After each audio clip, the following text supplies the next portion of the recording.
A bipartisan U.S. congressional delegation visited Taiwan last week, which included Republican Congresswoman from New York, Claudia Tenney, who joins us now.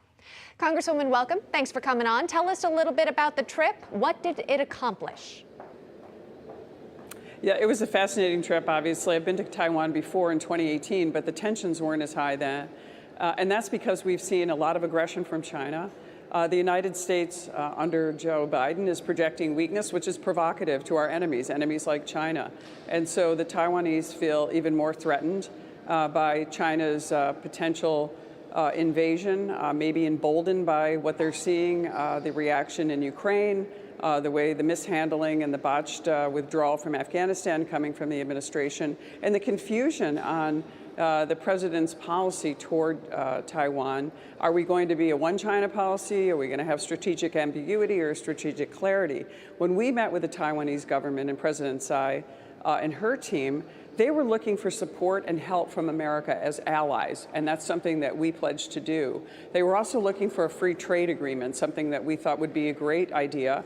They're willing to invest billions of dollars in the United States with their very high-level semiconductors, and we think that's important to sort of realign the imbalance of trade right now, where we are actually importing more than we're exporting, although we do export quite a lot of agricultural products to Taiwan. So it was a very positive meeting, and they are looking for our support and our help, and they're willing to pay for our help as they see China threatening, and also China starting to look like they're teaming up with Russia again, something we hadn't seen in a long time, but it was looking very apparent. Let's talk about that Chinese threat against Taiwan. Former National Security Advisor Robert O'Brien spoke to CBS News on whether or not Taiwan would make it through the end of the decade. He says the timeline is a lot shorter than that. Take a listen.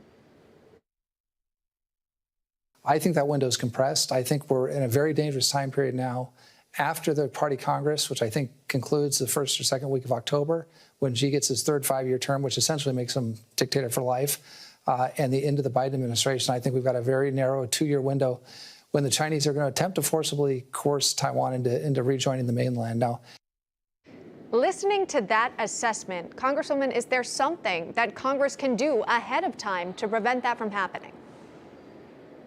Well, I think continuing to project strength. Actually, President Biden did come out and say that we would support Taiwan. Unfortunately, his team, the Secretary of State, rolled all that back.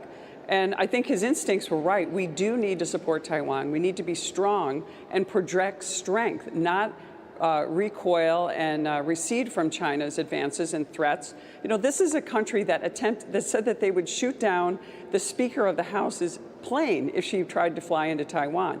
They sent threatening letters to all of us who recently landed in, home from Taiwan once we returned. This is unacceptable behavior on the world stage. We need to stand up to China, and Robert O'Brien is correct. The Chinese are looking at the weakness and the inability to act and the inability to project strength from the Biden administration, and they're going to take advantage of that. If we can take back the House, take back the Senate, and show some strength in the waning days and the end of the Biden administration, let's hope, I think seeing a stronger administration coming in 2024 and into 2025 could potentially deter China from the aggressive actions they seem to be planning to take against Taiwan, or certainly threatening. So we're hopeful, and we're going to wait and see what happens right now. But it's really important that we take back the House and project the strength and the strength that we had under the Trump administration, quite frankly.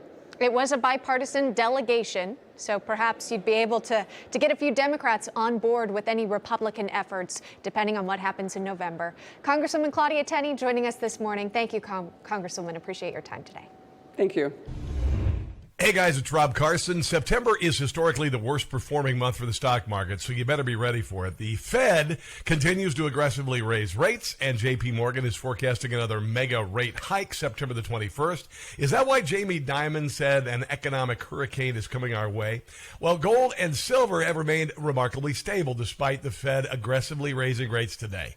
The Patriot Gold Group has a special incentive for Newsmax viewers. Huge!